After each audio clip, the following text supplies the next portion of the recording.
ambassador who unless he's defrauded, put out that message. Would anybody who willingly wants to fight for Russia ever say something like that to his brother? Ambassador, please. Yeah, thank you very much, Arnab, for having me on your show, and I commend you for the manner in which you are conducting this program. Let me respond to a couple of questions that you had posed, when you were speaking about this. You asked, is Russia short of people to fight its war? Yeah, everyone. And the plain, simple answer is yes.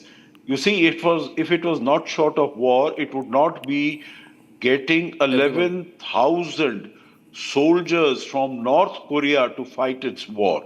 When Ukraine had occupied the Kursk region, then it was the North Koreans who were fighting for the Russian army and trying to liberate that. The second point there is when Russia started its recruitment of new soldiers, just after the war had started in February 22, it started a new recruitment of soldiers in September.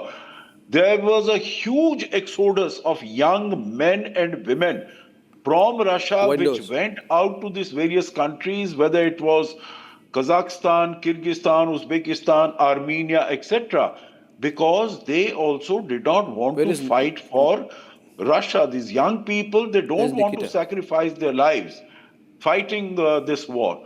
So definitely it is short of people. It wants people from other countries to come and fight for it. The last point on this, Arnab, that I will make is that there are a large number of people from Tajikistan, from Kyrgyzstan, from Uzbekistan. All of them, there is a carrot that is dangled in front of them, that we will give you 500,000 rubles and we will give you citizenship of Russia if you go on the front and you fight for Russia. And in that, many of them have gone, many of them have died.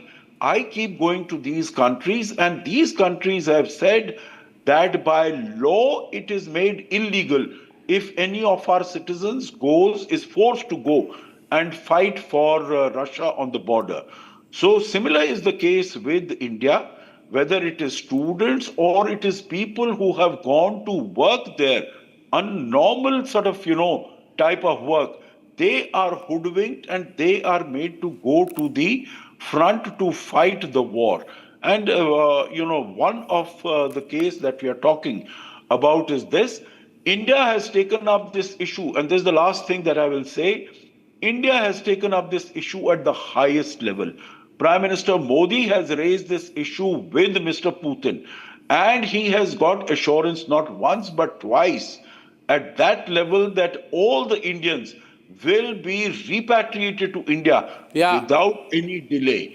But, it is saying is one thing, and carrying it out and implementing is different. I think matter has been put on the back burner for quite some time. It really needs to be taken up, and we need to push back and get all our people back home without any further loss of time. And that's so well put. I've got a lot of callers on my program tonight, and I would say this, that let's assume that the Indian made a mistake. Let's assume the Indian was bribed. Let's assume the Indian was tricked. Does not mean that you can tell an Indian, go kill yourself, sacrifice yourself for Russia. Now, Jagdeep Kumar ji, Russians क्या बोल रहे हैं आप खुद Moscow में हैं. You are in Moscow. What are the Russians telling you? मैं सिर्फ अपनी अम्बेसी के पास गया था. मैं पिछले 1.5 साल से सर 14 लोगों के जो है अभी तक हमारी गवर्नमेंट जो है 14 लोगों का सिर्फ एक भी डॉक्यूमेंट जो है प्रोवाइड हम लोगों को नहीं करवा पाई.